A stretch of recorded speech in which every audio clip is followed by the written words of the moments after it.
Sure shot formula के YouTube channel में आपका स्वागत है। हमारे चैनल को सब्सक्राइब का बटन दबा के सब्सक्राइब करें और घंटी को दबा के सेव करें रेगुलर अपडेट्स पाने के लिए। सरस्वती नमस्तुभ्यं वरदे काम रूपिणी विद्यारंभम करिष्यामि सिद्धिर्भवतु मे सदा। ओम जय मां सरस्वती। नमस्कार दोस्तों, sure shot formula YouTube channel में आपका स्वागत है। 4 फरवरी 2023 का दिन है, यानी कि शनिवार है, वीकेंड है और हम तैयारी कर रहे हैं आने वाले हफ्ते की, जैसा कि हम करते आए हैं पिछले कई सालों से। बताते हैं आपको इंपॉर्टेंट लेवल, बनाते हैं आने वाले हफ्ते के लिए स्ट्रेटेजी। लेकिन करना क्या है, आपको एक कॉपी पेन लेकर हमारे साथ बैठना है और जो भी करना है उससे पहले करनी है सेल्फ एनालिसिस। दोस्तों, क्या बम्पर हफ्ता गया ये गोल्ड के लिए, क्या बम्पर हफ्ता गया गोल्ड के लिए। गोल्ड ने ये जो गिरावट देखी है पिछले 2 दिन के अंदर, वो पिछले कई दिनों में नहीं देखी। 2300 पॉइंट की गिरावट 2 दिन के अंदर, 58,847 का हाई और वहां से 56,550 का लो। दोस्तों, जब सब लोग ये बात कर रहे थे कि 60,000, 62,000, 65,000 तक सोना जाएगा, $2,080, $2,100 तक सोना जाएगा, तो सोने ने जो ये गिरावट दी है वो अनप्रेसिडेंटेड है। और ये क्या कहती है ये समझना बहुत मुश्किल है, बहुत जरूरी है। अगर आप मेरे पिछले वीडियोस देखेंगे जो मैंने गोल्ड पर बनाए हैं, तो मैंने एक लेवल की बात करी थी 1982 और एक लेवल की बात करी थी 1960। स्पॉट में गोल्ड ने 1960 नहीं तोड़ा और फ्यूचर में 1982 नहीं टूटा और सारी तेजी स्वाहा हो गई। जो 2000, 2100, 2200 की बातें कर रहे थे, आज उनके पास जवाब नहीं है। लेकिन मैंने कल भी ये बात कही थी, मैं आज भी ये बात कह रहा हूं, 1982 मेरे लिए फाइनल लेवल था। स्पॉट में 1960 बहुत इंपॉर्टेंट लेवल था। और गोल्ड के अगर कंपैरेटिव प्राइसेस को आप कंपेयर करेंगे तो जब 1860 के आसपास का लो लगा है, मैं स्पॉट की बात कर रहा हूं, 1860 के आसपास का लो लगा है और गोल्ड 56,600 के पास है। अगर आप देखेंगे पीछे जाके तो इसी प्राइसेस पे 1860 पे गोल्ड 55,000 के आसपास ट्रेड किया करता था। इसमें से 1% जो तेजी रही वो कहां से आपको मिली, वो मिली जो कस्टम्स ड्यूटी बढ़ गई बजट में। उसके बाद जो आपको बाकी के पॉइंट्स हैं वो कहां से आए, तो रुपए की वैल्यू घट गई। रुपया लगभग 1.5% के आसपास कमजोर हो गया या उससे थोड़ा सा ज्यादा। अब जो 2 इवेंट थे जो बहुत दिनों से लोग जिनका वेट कर रहे थे, पहला इवेंट था बजट का, जहां पर कोई भी इंपोर्ट ड्यूटी कट नहीं आई और गोल्ड में हमें तेजी देखने के लिए मिली कस्टम ड्यूटी की वजह से, जो कि अनप्रेसिडेंटेड था। दूसरा जो इंपॉर्टेंट इवेंट था फेड का, वहां पर भी उम्मीद थी लोगों को, बहुत ज्यादा गिरावट की उम्मीद तो नहीं थी, तेजी की ही उम्मीद थी। लोग यही सोच रहे थे कि फेड की जो टोन होगी वो थोड़ी सी लिबरल होगी। फेड ये कहेगा कि हम आने वाले समय में अब धीरे धीरे इंटरेस्ट रेट की बढ़ोतरी को रोक देंगे। और अगर आप पावेल की टेस्टिमनी या पावेल का कमेंट्री को सुनिएगा तो उन्होंने जो कहा वो बहुत क्लियरली, उन्होंने ये नहीं कहा कि हम इंटरेस्ट रेट हाइक्स खत्म कर देंगे। उन्होंने एक चीज कही कि जो डेटा है, जो इन्फ्लेशन नीचे आया है 9.1 से 6.5 आ गया, वो सेटिस्फैक्ट्री है, बट हमारे अभी भी जो टारगेट रेंज है 2% उससे ऊपर है। हम डेटा को मॉनिटर करेंगे, हम देखेंगे कि किस तरह का डेटा आ रहा है। हम इंटरेस्ट रेट को रोक भी सकते हैं, हम उसको अभी बढ़ा भी सकते हैं और अगर जरूरत पड़ेगी तो हम घटा भी सकते हैं। ये सब कुछ डिपेंड करेगा कि हमें किस तरह का डेटा मिल रहा है। ये हुआ वेडनेसडे की रात को। नेक्स्ट डे गोल्ड हमें ऊपर की तरफ खुलता हुआ दिखाई दिया। स्पॉट में 1960, 1959 समथिंग गया और वहीं पे फ्यूचर में 1975 पॉइंट समथिंग का लो बना, हाई बना। इंडियन मार्केट में हमें गोल्ड जो है वो 58,500, लगभग 650-700 पॉइंट ऊपर खुलता हुआ दिखाई दिया। शाम तक गोल्ड ने ऊपर की तरफ ट्रेड किया, 58,850 का एक हाई बनाया और वहां से हमें एक करेक्शन देखने के लिए मिला। अभी तक भी वो करेक्शन केवल एक पुल बैक माना जा रहा था। क्यों माना जा रहा था? क्योंकि इससे पहले भी गोल्ड ने इस तरह किया है, 2 मेजर इवेंट हुए, दोनों में गोल्ड बढ़ा, तो ये एक पुल बैक इनएविटेबल था या एक्सेप्टेड था। लेकिन कल शाम को 7 बजे आया नॉन फार्म पेरोल का डेटा। अब ये बहुत इंपॉर्टेंट चीज है जो मैं आपके साथ डिस्कस करना चाहता हूं।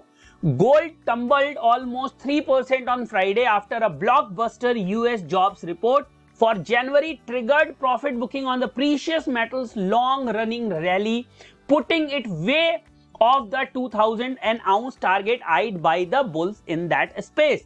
Gold for April delivery on New York COMEX settled at 1,868 on an ounce, down 53.20 or 2.8. It hit a 4-week low, 1874. It was the first time since January 12 that gold's 1900 support on COMEX had crumbled. Gold plunge came after the US Labor Department reported an FP or non-farm payrolls growth for January that was almost 3 times above forecast, throwing a fresh challenge to the Federal Reserve hopes to see a cooling of the labor market and wages to get inflation to its target. Some 5,17,000 jobs were added last month versus a forecast of 1,88,000 against December 2,23,000. So सोचिए 1,88 की expectation थी, 5,17,000 के stellar numbers आए हैं और उसी की वजह से हमें ये गिरावट देखने के लिए मिली. The monstrous NFP numbers have wreaked havoc on gold bulls, already facing heat over the past 2 days from the Fed's outlook on the economy. Chief technical analyst at SK Chart said nothing that spot prices $85 tumble from high of almost 1960 over 48 hours. COMEX futures had climbed to above 1975 before the rout. Dixit predicted further loss as both the dollar index and yields on the 10 years treasury note surge on the back of the newfound strength in the labor market, which could make the Fed rethink further consolidating its rate hike from this year. The central bank went from 50 basis points rate hike in December to 25 basis point in February. Gold bears now are confident of taking control for the market and will try to push deeper into 1866, 1862 as their next station. On the flip side, any bounce towards 1900, 1920 will be relief for some longs. While policy makers the world over typically celebrate seeing good job numbers, the Fed is in different predicament. The central bank wishes to see an easing of conditions that a little too good now for the economy's own good. In this case, unemployment at more than 50 years low and average monthly wages that have grown without stop since March 2021. Such job security and earning have cushioned many Americans from the worst price pressure since 1980 and encouraged them to continue spending further feeding inflation. Economist says monthly job numbers need to grow meaningfully below expectation to create some ding at least in employment and wage security, which the Fed suggests is its biggest two headache. मैं अभी इसको as it is पढ़ रहा हूँ, फिर मैं आपको इसे समझाऊंगा भी कि ये पूरा हुआ क्या है और क्यों इसकी वजह से हमें गोल्ड के अंदर गिरावट देखने के लिए मिली. तो पहले हम इसको एज इट इज पढ़ लेते हैं एंड देन मैं आपको सिंपल भाषा में इसे समझाऊंगा, उसको भी आप समझिएगा. Economists say monthly job numbers need to. Prior to January, the Fed saw that it thought was consolidation of the labor market as monthly job creation went from 263 to 233 over a 4-month stretch between August to December. As though sensing a tougher challenges for this year, Fed Chair Jerome Powell told a news conference on Wednesday that while the pace of job gains had slowed late last year, the labor market continues to be out of the balance. He said this after announcing a 25 basis point hike for February. The Fed has increased rate of 450 basis point in the monetary tightening cycle that began in March 2022, 2 years after the coronavirus outbreak. which led to trillions of dollars in relief spending that pumped up the economy and triggered runaway inflation. Inflation as measured by CPI, Consumer Price Index, hit 4-year decade high in June when it expanded 9.1% yearly. In December, the CPI grew at 6.5% annum, its lowest since October 2021. Yet that was more than 3 times the Fed's target. The Fed has particularly delicate job in trying to balance jobs and inflation. Both are top priorities for central bank, which mandated with ensuring maximum employment through jobless rate of 4% or below and keeping inflation manageable. It did all right on first and splendidly with the second for over a decade when prices expanded at less than its target of 2% per annum. Since the COVID-19 outbreak, the situation has reversed. The central bank has outperformed its jobs mandate as the labor market grew by leap and bounds since the pandemic, but it has done miserably in fighting inflation. अब हम थोड़ा सा इसका crux आपको समझाते हैं कि ये हुआ क्या, ये कहानी कैसे पलट गई। सबसे पहले गोल्ड ऊपर गया, ये हफ्ते में जो लो था शुरू में बना था 56,600 के आसपास का, ये मुझे लगता है कि मंडे की बात है। फिर ट्यूसडे को बजट आया 1 तारीख को, मार्केट ऊपर गई, हाई उस दिन बना था 57,950 का। मेरी बात समझिए, पूरे दिन मार्केट 950 के नीचे टहलती रही और क्लोजिंग दी उसने 56,800 प्लस की। ठीक है, नेक्स्ट डे क्या हुआ मार्केट में, हमें गैप अप, मैं आपको पूरी कहानी मुझे याद है तो पूरी कहानी, क्योंकि दिन रात यही देखता रहता हूं, तो ये समझिए मार्केट फिर से गैप अप खुली, मार्केट ने 58,500 के आसपास की ओपनिंग दी। पूरे समय मार्केट शाम तक 58,500 के ऊपर टहलता रहा, हाई क्रिएट हुआ 58,847 का। इवनिंग में हमें मार्केट में एक गिरावट देखने के लिए मिली, बिकॉज मार्केट इसको तोड़ नहीं पाई, और ये जो गिरावट थी मार्केट की, 58,847 से मार्केट गिरी और आके 57,600 का लो उसने पोस्ट कर दिया और मार्केट कहीं 57,800 के आसपास सेटल हो गई। अगले दिन मार्केट खुली फिर से और 57,900 के आसपास का उसने हाई क्रिएट किया। 7 बजे डेटा आया किसका, labour NFP, non farm payroll का, और बस यहीं से कहानी बदल गई। अब यहां से कहानी क्यों बदल गई, एनएफपी का जो डेटा था वो एक्सपेक्टेड था फेड को कि 266 से 233 के बीच में रहेगा, कंसोलिडेट करेगा। 188 की एक्सपेक्टेशन थी और 517 का जॉब आया, मतलब जो जॉब्स हैं वो अभी भी कहीं ज्यादा ऐड हो रही हैं।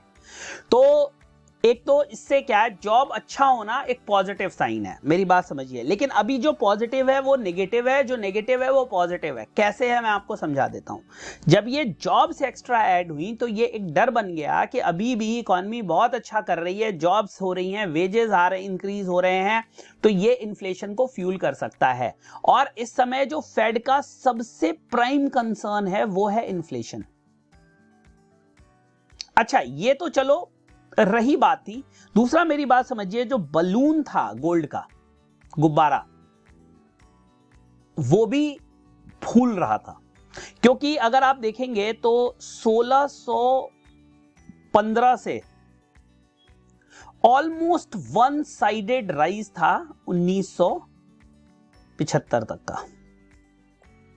ये कोई छोटा मोटा राइज नहीं है, समझिए, लगभग 360 पॉइंट का राइज है।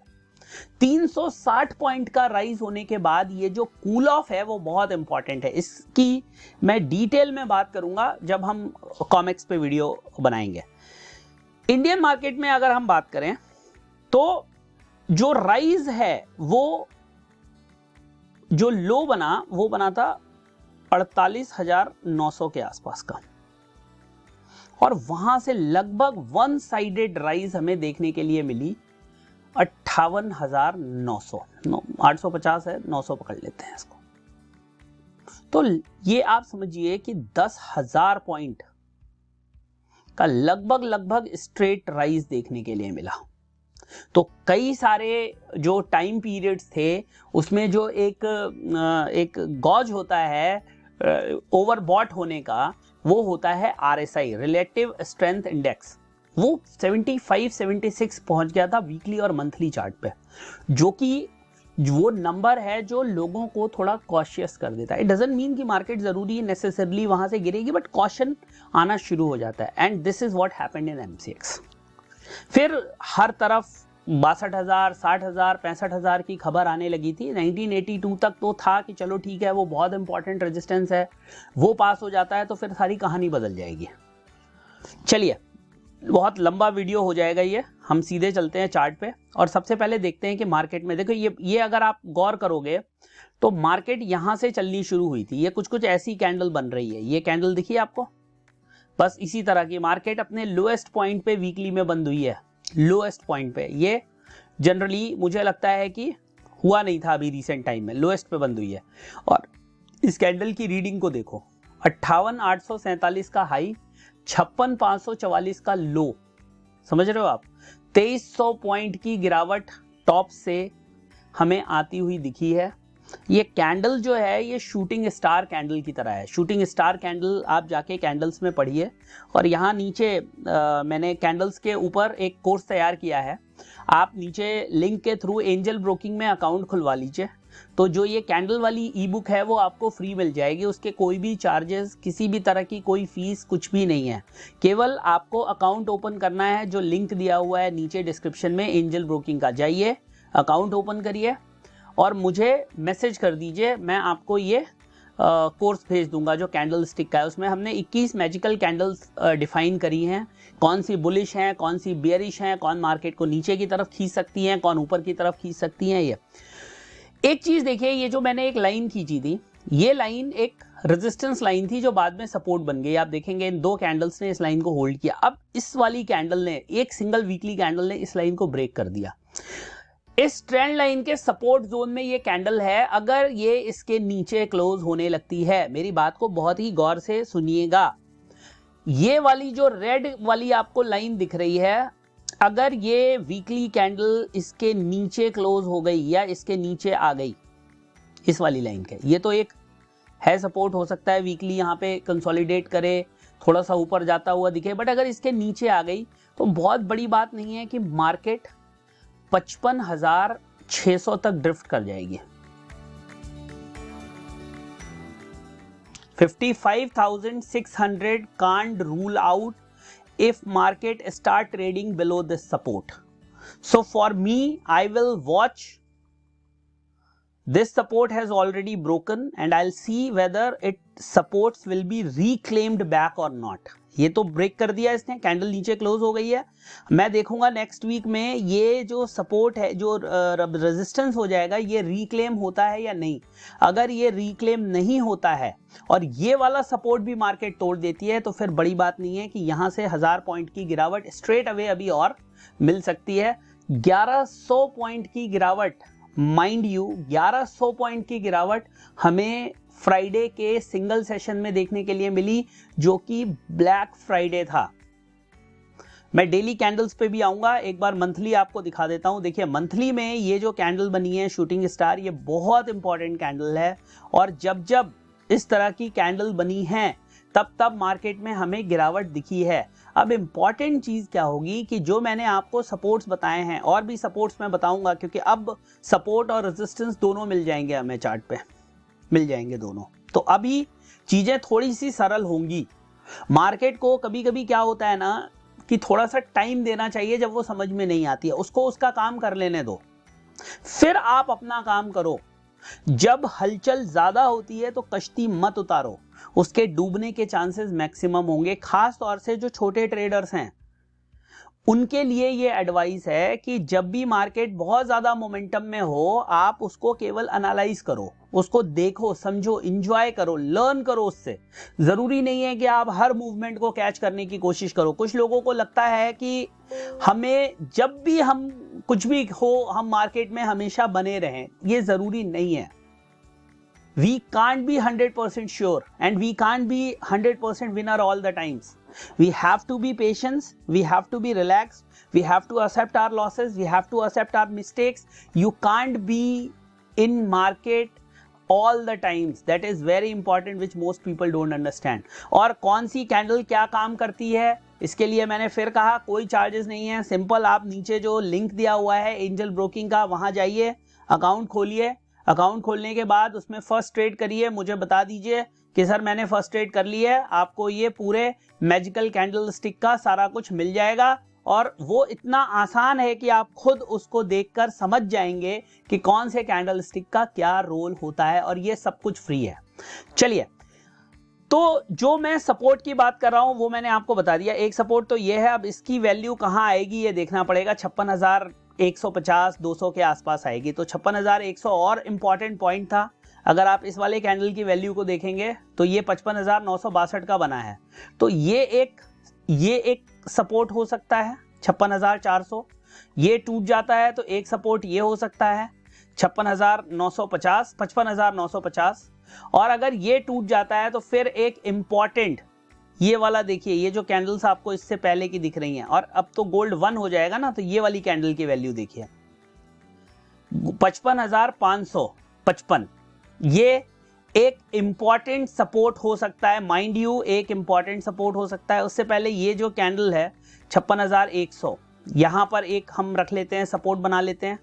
ये अगर ब्रेक हो जाता है तो फिर ये एक इंपॉर्टेंट सपोर्ट, क्योंकि ये प्रीवियस हाई है, इसको बना लेते हैं। और ये अगर एक ब्रेक हो जाता है तो फिर इसको बना लेते हैं। ये तीन हम अभी सपोर्ट्स लेकर चलते हैं 55,100। ठीक है, मंडे जब गोल्ड खुलेगा अगले हफ्ते के लिए मेरे ये 3 इंपॉर्टेंट श्योर शॉर्ट सपोर्ट्स होंगे।